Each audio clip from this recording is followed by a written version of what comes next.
Hi friends, ఈరోజు వీడియోలో evening టైంలో చాలా తక్కువ టైంలోనే టేస్టీగా ప్రిపేర్ చేసి పెట్టుకునే కారం బురుగులు ఏ విధంగా ప్రిపేర్ చేయాలో నేను మీ అందరితో షేర్ చేద్దామని అయితే అనుకుంటున్నాను.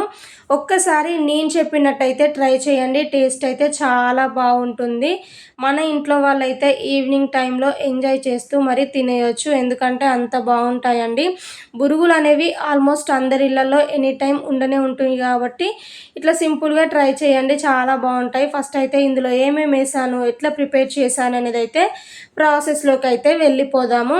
ముందుగా స్టవ్ ఆన్ చేసుకొని అయితే గిన్నెను పెట్టుకొని ఇందులోకి ఏదైనా ఒక కప్పు కొలతతోనైతే ఇట్లా బురుగులను అయితే వేసేసుకోవాలి. నేనైతే 1.5 కప్పు వరకు అయితే వేసినాను అనమాట. సో వీటన్నిటిని అయితే లో ఫ్లేమ్లోనే పెట్టుకొని కాసేపు వేయించుకోవాలి. ఒకవేళ మీరు తీసుకున్న బొరుగులు క్రిస్పీగానే ఉన్నాయి అనుకోండి, ఈ వేయించే ప్రాసెస్ అనేది పూర్తిగా స్కిప్ చేయండి. బట్ నేను తీసుకున్న బొరుగులు అనేవి కాస్త మెత్తగా ఉన్నాయి కాబట్టి ఇట్లా లైట్గానైతే వేయించుతున్నాను అనమాట. ఇవి వేగడానికైతే 3 నుంచి 4 నిమిషాల వరకు టైం అలా పడుతుంది. ఫ్లేమ్ అనేది లో ఫ్లేమ్లోనే పెట్టేసుకొని ఇవి కాస్త ఇలా క్రిస్పీగా అయ్యేంత వరకు అయితే వేయించుకోవాలి. క్రిస్పీగా అయ్యాయా లేదని చెప్పేసి కూడా ఇట్లా చేతితోనైతే కాస్త విరిచారనుకోండి మనకి ఈజీగా తెలిసిపోతుంది. సో ఇలా వేగితేనైతే సరిపోతుందన్నమాట. మనకి లైట్గా కలర్ కూడా చేంజ్ అవుతుంది. ఈ టైంలోనే ఇలా వేగిన ఈ బొరుగులను అయితే ఒక ప్లేట్లోకి తీసుకొని అయితే వీటిని పక్కనైతే పెట్టేసుకోవాలి. ఇప్పుడైతే పోపు పెట్టడానికి స్టవ్ ఆన్ చేసుకొని గిన్నెను పెట్టుకొని అయితే 3 నుంచి 4 టేబుల్ స్పూన్ల వరకు ఆయిల్ని అయితే వేసుకోవాలి. ఆయిల్ వేడైన తర్వాతకి 1/2 టీ స్పూన్ వరకు జీలకర్ర, అలాగే 3-4 పచ్చిమిర్చి చీలికలు, ఒకటి అయితే ఎండుమిర్చి ఇట్లా తుంచి అయితే వేస్తున్నాను. వీటిని 1 నిమిషం పాటైనా ఇలా లైట్గా ఫ్రై చేసుకున్న తర్వాతకి ఇందులోకి అయితే పల్లీలు అయితే వేస్తున్నాను అనమాట. మనకి ముఖ్యంగా కారం బురుగుల్లో టేస్టీగా ఉండేదైతే ఈ పల్లీలు వేయడం వల్లనే అనమాట. కాబట్టి నేనైతే 3 టేబుల్ స్పూన్స్ వరకు అయితే వేస్తున్నాను. పల్లీలు ఇంతే వేయాలని ఏం లేదండి.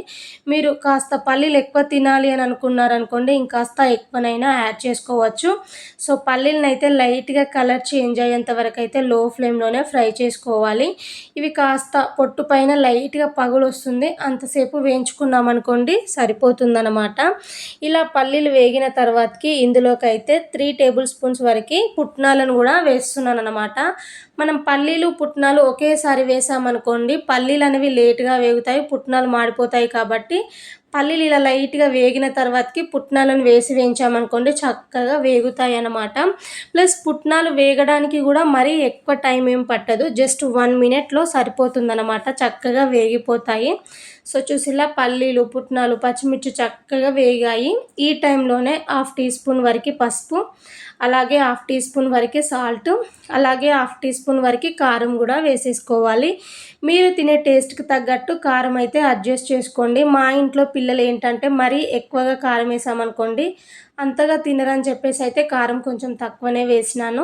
లాస్ట్లో కొంచెం అంతా కొత్తిమీరని అయితే వేసేసినాను, ఉంటే కరివేపాకైనా యాడ్ చేసుకోవచ్చు.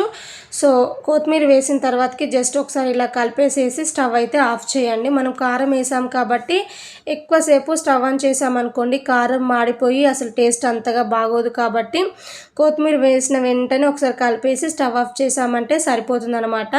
కొత్తిమీర అనేది కాస్త ఆ వేడితోనే చక్కగా వేగిపోతుంది. సో ఇలా పోపునైతే మంచిగా ప్రిపేర్ చేసి పెట్టుకున్నాం కదా, ఇప్పుడు ఇందులోకి మనం ముందుగా వేయించి పక్కన పెట్టుకున్న బొరుగులను అయితే యాడ్ చేసుకోవాలి. సో ఆల్రెడీ మనం క్రిస్పీగానే వేయించాం కాబట్టి మళ్ళీ ఇందులో వేయించాల్సిన అవసరం అయితే లేదనమాట. ఇప్పుడు పోపు మొత్తం పట్టేలాగా బాగా మిక్స్ చేయండి. నేను వేసిన పోపుకి ప్లస్ బురుగుల క్వాంటిటీ అయితే కరెక్ట్గా సరిపోయిందనమాట. సో ఈ టైంలోనే కొంచెం అంత టేస్ట్ చేయండి. మీకైనా సాల్ట్ తక్కువ అనిపిస్తే సాల్ట్ అయితే అడ్జస్ట్ చేయండి. బట్ నాకు సాల్ట్ కానీ కారం కానీ అన్నీ కరెక్ట్గా సరిపోయాయి. టేస్ట్ అయితే నెక్స్ట్ లెవెల్ అండి. చాలా తక్కువ టైంలోనే ఇట్లా టేస్టీగా కారం బురుగులు అయితే ప్రిపేర్ చేసుకోవచ్చు. చాలా ఎమ్మీగా టేస్టీగా ఉంటాయి. ఐ హోప్ ఈ వీడియో మీ అందరికీ నచ్చిందని అనుకుంటున్నాను. నచ్చితే లైక్ చేయండి, షేర్ చేయండి, కామెంట్ చేయండి. మరిన్ని వీడియోల కోసం మన ఛానల్ని అయితే సబ్స్క్రైబ్ చేసి సపోర్ట్ చేస్తూనే ఉండండి. మరొకసారి కొత్త రెసిపీతో మీ ముందుకు వస్తాను. Take care, by by, thank you.